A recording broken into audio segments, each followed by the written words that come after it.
What's up, everybody? A Sparrow with a Gun here from Sleepless Nights with another episode on Space Engineers. As you can see, my nanobots are going to town. When we left off in the last episode, we had moved, or rather duplicated, a drilling platform down here in our underground facility. And before we get too into anything, there are quite a bit of comments that I wanted to cover. Or quite a few, I should say, not quite a bit of comments, but quite a few comments that I wanted to cover. So, let's get started with a Jimmy Brandle, who said that they had mentioned this in a previous video, and I probably did not see it, which is true. But it is a good idea. It said to, now that we're using the drill platform and stuff, probably a good idea not to make platinum with the drill platform until we've actually managed to leave the Earth planet atmosphere, because in the vanilla game, without mods, you actually don't have access to platinum until you're out in space. So it's kind of more of a, even though you're using a mod, keep it kind of, kind of vanilla-y in terms of the main progression. And I agree with that. I do think that's a good idea, and it will keep things a bit more, grounded. Let's put it as grounded, ironically, considering that we're talking about going to space. But I see the point and I agree with it. Another idea from them was to possibly make a silo for a rocket-type ship for leaving the atmosphere. And that, I don't know if I'll end up doing. Not because it's a bad idea, but because I typically don't design rocket-style ships. I tend to do more sci-fi spaceship type ideas, which is partially, not entirely, but partially why I made a hangar. Is because I feel like it's probably more likely we'll end up building a ship in something like this and leaving that way. I don't know if this is big enough or not, but that's more of my style, though, than a silo for a rocket ship. But the idea of having an a subterranean hangar or something for your ship you're going to leave, yes, that I agree with, and I think would be a good idea. I just realized I never noticed those particles from walking in the snow before. Don't mind me. So, our next item of interest is getting over this ledge. No. Duke00X mentioned possibly making a tunnel from where we are down here in our subterranean base, and using a warhead to make a cave that would hollow out a cave. They recommended about 250 meters away from where we currently are. That's a pretty big distance, I think. I don't know. Maybe it's not. Maybe it's not that big a deal. If my memory serves, I want to say a block is about 3 meters? Or is it 1 meter? I forget. If it's a meter or like 3 meters. Anyways, so it may not be too crazy far away. But the recommendation was to dig a tunnel to that point, throw a warhead, which would make a decent cave, and then put the drill platform in the center of that cave. And I imagine if you took that idea and went further with it, it would be like, kind of like a bigger version of this, and connecting catwalks to it and things like that, where it's kind of looking almost free-floating, as I think what the overall sentiment is going for. I like the idea, and I won't say that we wouldn't do it, but I will say that since this is almost fully welded and stuff, probably won't anytime soon, because we're still trying to get all of our production stuff underground and things. So I kind of just want to move them, and I don't really think I want to do like a more expansion right now until we get everything kind of squared away as is. But I do like the idea, especially the kind of floaty in the middle of the cave kind of idea. Next up is an interesting one, and I do agree with it. Now, I do need to bring up a different group of comments first. Duke00X, Jimmy Brandle, and there was another one, Gmod. I don't know if I'm saying this right. Gmod Gem 1937. All three of them, and probably other people if I forgot, mentioned, I did not know about this, but apparently if you have two drill platforms within 100 meters of each other, they don't actually work. Like, neither of them will function. And that's not good. because we need them to work.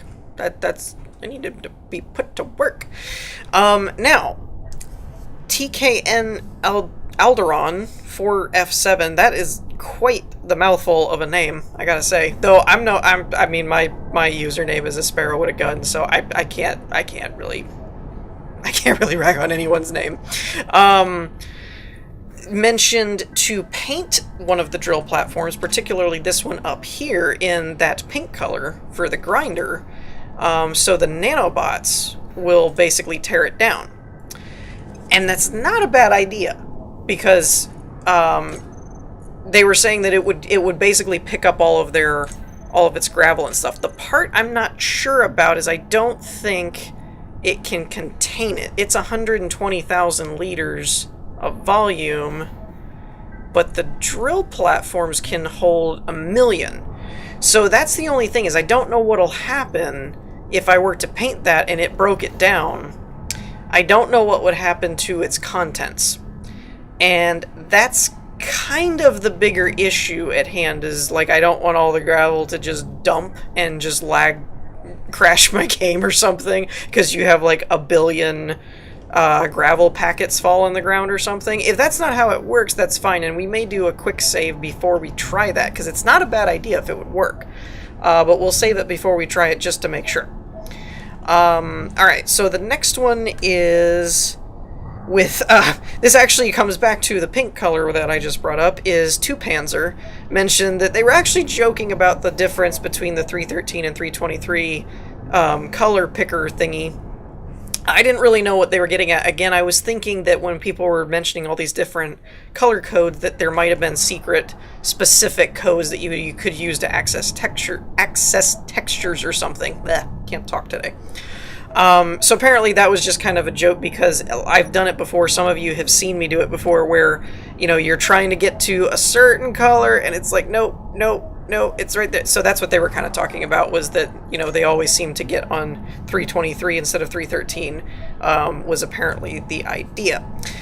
Another factor that I might actually test out right now is from GModGem 1937, who mentioned that you should be able to use the Alt F10 Space Master controls to temporarily enable creative controls.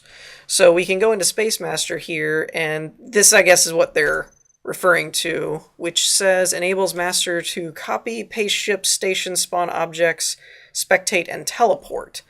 I don't know if we do that now, and then we go to the spectator camera. I don't know if we can now access the voxel hands or not. Let's give ourselves a sphere. That should be fine for a minute. It looks like we can.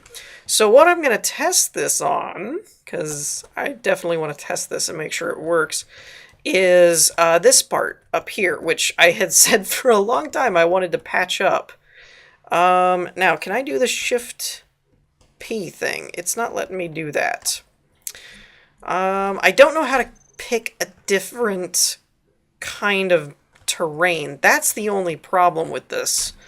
Not that it's actually not there, it's more like user error kind of thing. That's the blueprints. So I'm going to have to look into that. I can actually use this, though, and mess around with that. Because, see, now I can't actually access the voxel hands. I don't even know if you can do it from... No, you can't use that. So I'm going to probably use that to fill in that hole and do any terrain alterations that we need to add terrain to. So that's a very good suggestion. I just have to work out how to change the materials. I really don't use a lot of the creative controls like that very often, so I'm not really familiar with them.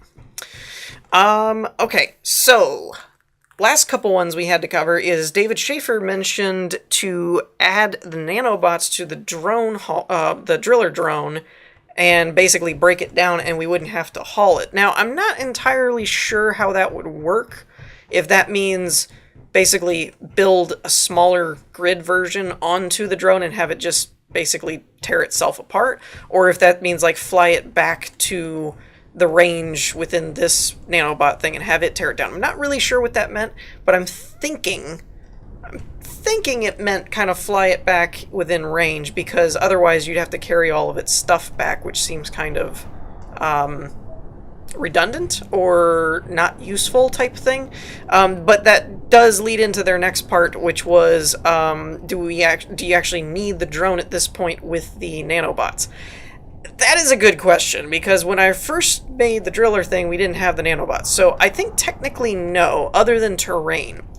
It was helpful for hollowing out the hangar area, because it had a bigger drill on it than the little hand drill. But as far as gathering resources and things, no, we don't really need that with the drill platform and the nanobot combination thing. That kind of covers our stuff. And I'm going to come back to a part of David Schaefer's comment in a minute, because it's going to take me a minute. But I wanted to address one other comment by Eternal Goat, which is just, I love that username. That's so great. Who mentions that they actually really like the idea of a programming series, but did agree to kind of do it when things in the behind the scenes stuff calm down and stuff, and I have a bit more time for my recording stuff and can actually take some time and really deliver a polished series, which is what I really want to do. I don't really want to do what I did before, where it was more of a code along with me. I've mentioned that multiple times, that I think for another iteration of the programming series, I really want to have more of a, you guys can comment and let me know scripts you think would be cool. I'll work out how to do them and then go, okay, this is how you do them, rather than kind of figuring it out as you go. Sometimes that's helpful, but I just think it lended itself to a bit more of a, you got a lot of fluff episodes where it was just, you're kind of trying to figure things out and you didn't make much progress doing it that way. And I'd much rather have more of a polished tutorial series, but I don't have the time really to put into that. They also mentioned, Eternal Goat, that they hoped everything went well with my dog, and I appreciate that, because he's a lovable little furball. I shouldn't say little, he's huge. He's like 80-pound husky. He's not little. Actually, that was a bit of a problem. So, for those of you that are interested at all in the behind the scenes of the Sparrow family, he actually had to go in for a biopsy, because the vet was concerned that he's continually keeps getting these infection things, and he's not 100% sure now with the frequency that that's all it is that he's got a low immune system or something. So he wanted to rule out a few things and identify what's actually going on. So they called him in for a biopsy off of the sore on his foot. And it was a rough couple of days after that, because he was, he had the big cone on him, which is fun, because, he tries to get around in small rooms and blah, blah, blah. Anyways, long story short, he is back from his biopsy. He's doing really well. And we've been kind of trying to keep him calm and laid up and not doing much to his annoyance and irritation, because he wants to play and do things. But overall, he's doing pretty good, and I'm hoping that we'll eventually get an answer from that biopsy that doesn't involve he's just going to get them forever and always. So I will try and keep everybody in the loop, and if anything major happens with that. But yeah, at the moment, it is still kind of the same. We're keeping an eye on him and all that type of stuff, so I haven't had a ton of time, hence why this episode is almost turning into a podcast. So I apologize for that. But yes, he is doing okay for the moment, for the most part. No life-threatening stuff, no complications in his surgery stuff or anything like that. So he's doing pretty good. He's just upset that he has a cone and can't hold on to his bones. Back to a comment by David Schaefer, though. One of the things he mentioned was to plug my book, like what's the title and things like that. So I'm going to try and keep this short so that we actually do some space engineering today. So after we get done with this topic, I'll probably do a quick save and do a few changes, edits, things like that, and see where we go. I'm probably going to make a lot more progress in cuts today, more than anything, because I've chewed up so much time with just dealing with the comments and things like that. But as far as the book goes, tentatively, the working title, I've tried to look around and things and make sure that it's not already been trademarked or copyrighted or anything like that. I have to do some more extensive searches before I make everything official and actually claim, like, this is the title now. But working title at the moment is Exiled Eyes will be the name of the series. And the current first book subtext that I'm doing is Resistance of Krusig, I think, at the moment. Krusig being the city that the book takes place in on the planet of Korthos, which is where the whole series takes place. Exiled Eyes will be the name of the series, because I'd like to do more of these if this does well, kind of thing. We have a lot more stories to tell. It really comes down to, does it turn into a hobby, where you're releasing it on the side just as you do it, or are you making enough of an income off of it you can actually be a professional author type of thing. So that remains to be seen, but I do intend to make more of them one way or another. So I guess, spoiler alert, there might be sequels. I mean, the first one isn't out yet, but, you know, there's more planned, I'll put it that way. There's a couple of things that you guys that are looking into reading it and looking forward to it and intend to. There's a couple of things that it might throw some questions about sequels involved, as far as how those sequels are done, who the main characters are, and what goes on, because it may not be the same main character. I don't know yet. I'm messing around with some of that kind of stuff, and I have an idea in my head, but I don't want to explain it, because it'll hurt some of the first book's mystery and mystique. So yes, there are more planned, but it may be kind of like separate instances or something like that. I haven't quite. I don't want to say any more about it than that. But that's kind of the basic. The series title is Exiled Eyes, and that has to do with following through. Again, I don't want to rant. I can talk about this crap for days, because, I mean, that's why I turned it into a book, is I figured I'd just write it all down. And it's a lot cheaper than making a movie, just in case anyone was curious. But yeah, so the short version is the series revolves around exiles. And in the realm of where the book takes place, with the culture and the people that you're following around, exilement is basically like worse than death. It's like you've been stripped of honor and identity and stuff like that. And so it's kind of like when somebody recognizes you're in exile, it's like, ick, you know, call the guards, that kind of thing. So much so that actually there's like kind of like a defensive measure, a big wall that surrounds the entire kingdom of this people, and so much so that you're not even supposed to see an exile within the realm of the city, within the kingdom kind of thing. They're supposed to be kicked out, exiled, hence the name. So the series is called that because it's basically taking place through exiles' perspective. It's from the perspective of an exile in the first one. That's kind of what I meant as far as, I don't want to give anything away, but future sequels, it might. I will say this. It might not be the same exile, but it will always be an exile. I'll put it that way. And that's not really giving anything away too much, but it's just kind of, I'm throwing it out there. So it's always kind of focused on a point of view of an exile type of thing. And so that's hence the reasoning for the title and stuff like that. So that's some of the stuff. I haven't been dedicating enough time to it. Again, the stuff with my dog and some of our family stuff behind the scenes and things, and trying to keep up with recordings and all that stuff has made it fairly difficult to keep focus and attention and energy dedicated to it. But I have finished the draft, and I should be doing revisions at this point where I go back in and add or change things, and I haven't actually had much time to do that lately. But that's kind of the next step. I am working with Caden Red Pearl at the moment. He's working on trying to do a concept draft for like my book cover art type of thing. I haven't made my final, like, yes, that's the book cover kind of thing, but I have an idea of what it'll look like in my head, so he's been trying to help me out with getting a concept art thing kind of done. So I'm kind of working on the working with people to get the book cover done, and I'm doing revisions and things like that, and then once everything, like the content is good, like it's like, okay, here, we're good, then it'll be moving into like actually editing, which is typos and, you know, word choice and stuff like that, but you're not really messing with the content at that point. So I'm still hoping for December mid-December or something, the likelihood of that window is shrinking just because I keep spending more time doing other things, like I said, personal stuff and my dog and things like that keep getting in the way.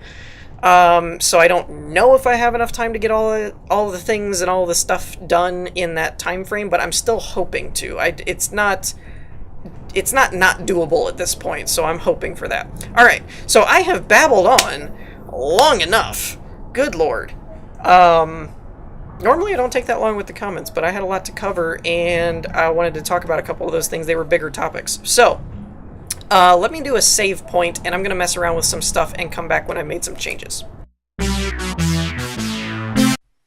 Okay, so we have some good news, and we have some bad news. I did a very, very quick, little workaround here. I built a nano bot, a build and repair system down here, and stuck it to our secondary, what do we call it? Our secondary, words, stuff and things, container system, storage system, whatever.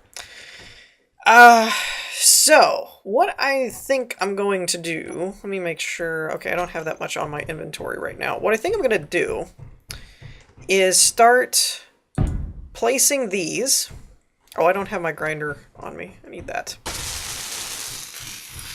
I know we have quite a bit of materials in here, so most of what's filling this up is all the gravel. I did have to kind of work with it back and forth, and there's still some in the other build and repair system. It's not quite fully broke down yet. So the problem here is that the gravel is filling up all of the stuff, all of the places that I need to get materials and things put into to move everything from up there down here. I can't put anything else in here because of all the stuff, all the gravel. So there's a couple different options. I mean, we could just break down the gravel and just destroy it or delete it or whatever, but I don't really feel like doing that. So what I'm going to do is, let's see here. I think what I'm going to do is just set up a quick little conveyor setup that will get us where we want to go. And it'll connect to... Oh, wait, no, I don't actually want to do that. It'll set us up to where it's connected to the drill down here, and it should get us all the gravel really, really fast. Like, I can just drag and drop all of it into the drill, and then that'll clear up the inventory, and then we can keep going. That's what I'm thinking we're going to do. We're going to have to play around with it and find out. Okay, so I believe, if nothing else, the gravel crisis has been averted. So when I go into spectator mode, this is what I'm looking at. I can't actually go down here right now because the whole, this is blocking the walkway. But I basically just routed a connector tube to the cargo containers that's connected to the new nanite or nanobot system, and then ran that to the drill. It looks like it also... I had stolen some of the parts from one of the module upgrades to build the nanobot thing, so it looks like it fixed that too. So what I've been doing is accessing my cargo system through this connector, and I've got most everything cleared out in terms of the gravel. But the nice part is, as long as I leave this up the way that it is, when this build system gets overrun by gravel, it's actually connected to the drill platform, so I can just throw it over there and all is good. So now the next step will be to paint everything up here with the grind color, the pink. Paint everything pink. We're gonna paint the base pink, kind of thing. I had actually painted this green so that it would ignore it, because it kept getting clogged. Because I found one little flaw with the build system is if it gets overrun, like if it has too much stuff in it, it won't actually work. kind of thing. So that's something you gotta watch out for. And see, just like that. Boom! Fixed it. So now, we should be able, now that the bulk of that is over, to just go back through and paint all of this stuff. And it should start taking that down. Which it looks like it's doing. Now, one thing that I want to do is I would like to get these things. Whoa, too far. Where am I going? I would like to get this stuff, the med bay, the assembler, the refinery, set in a spot down in the bottom part, the subterranean part of the base, so that when I grind this stuff, it doesn't overload the system because it has a place to put all of the materials. That's kind of what I'd like to do. But I did want to make sure that we're kind of covered in terms of the gravel. I don't want the gravel getting clogged again. And unfortunately, the bad part with this is that if I take this stuff down and I move it and things, I can't directly access the driller like I was doing before. Now, there should be some conveyor system set up there. I just haven't set up the actual one that's going to stay there, so I'm a little leery of just kind of setting everything to get broken down at this point. So I'm going to do a little bit more, just a teensy bit more off-camera setup stuff, I think. And at that point, I think we'll be ready to actually start moving everything. Okay, so at this point, I think I've got it all set up. We've got our refinery here. I've got the efficiency upgrades down on the bottom. The only thing I messed up with a little bit is I forgot that the efficiency upgrades go all the way around the assembler, so I kind of spaced this out a little bit too close. So I might want to change that, but I think it'll be okay, honestly, because the port for the refinery is over here. And I think that probably will just give it a look of, I don't know, some kind of device thing that there's buttons and lights, so I'm thinking we're going to leave it for now.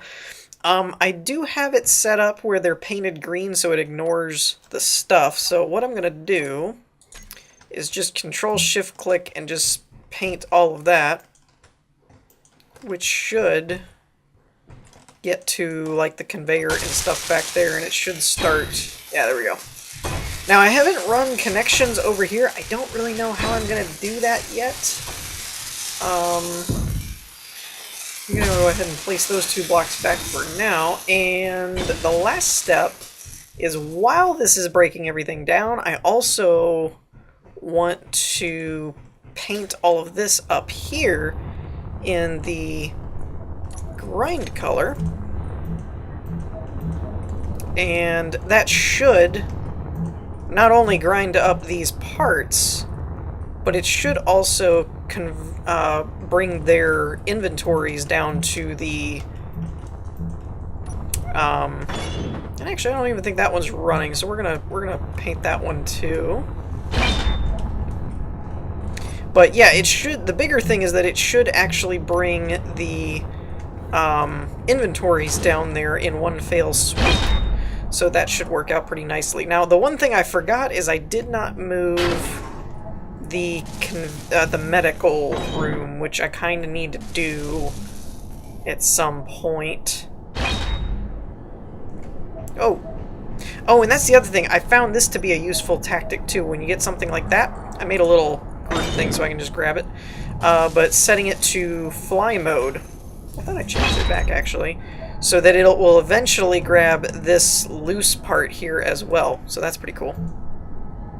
We'll paint that, we'll paint that. Normally it goes for whatever is attached to the grid first, and then... Oh, there it goes. See? Like that. I love this nanobot thing. This thing is so cool.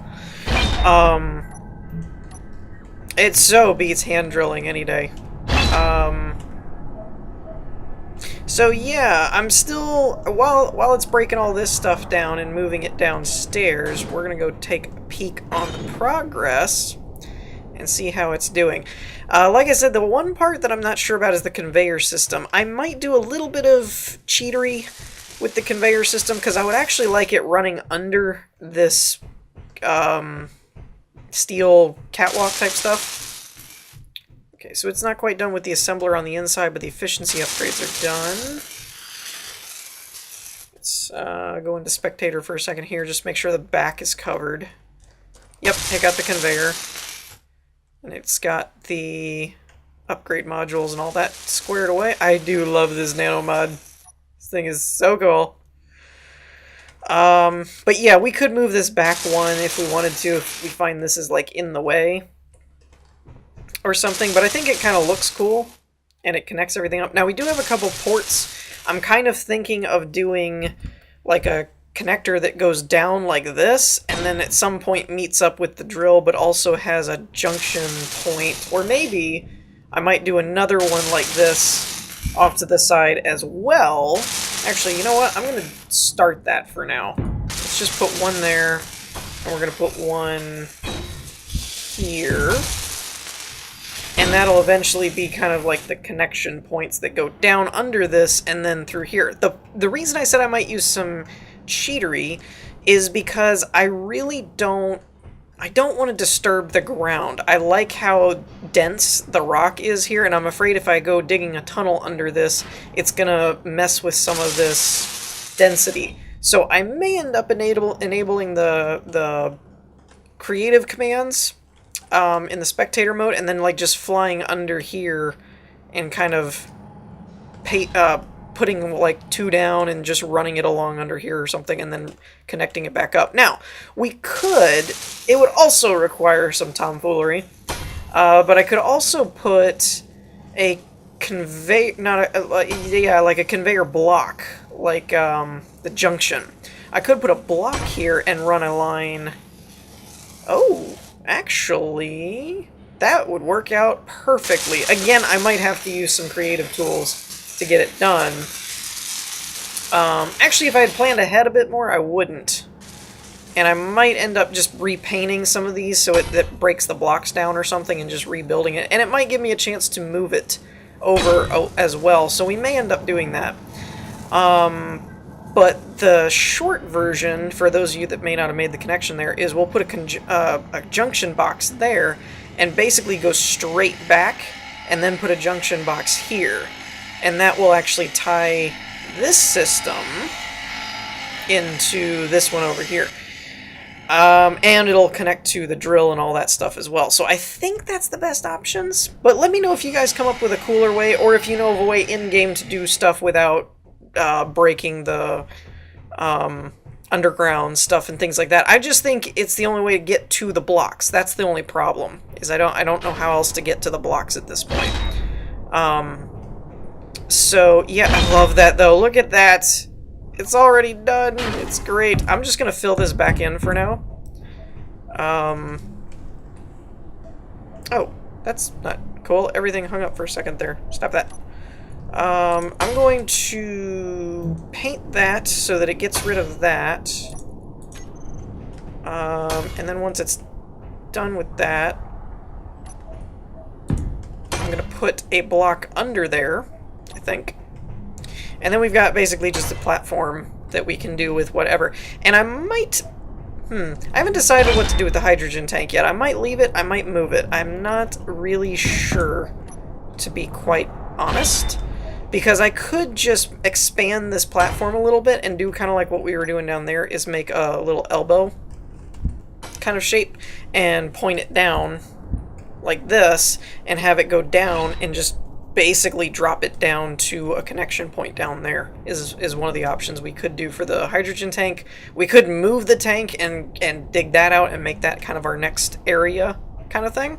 But yeah, I think that is going to do it for this episode. Everything is clean up here, and we should have everything fully functional, and all of our inventory is in storage down here. So that was a very quick and painless way to move all of your stuff to a whole nother grid of storage units. Now, The only part I'm curious about is, did it fill up...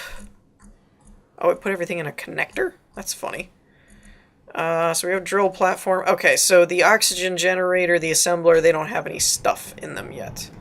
I guess that makes sense since they're not actually connected to anything. I just thought of that. So, yeah, let me know what you guys think in the comments. In the meantime, I hope y'all enjoyed. If you did, leave a like, and I will see you all next time. Peace.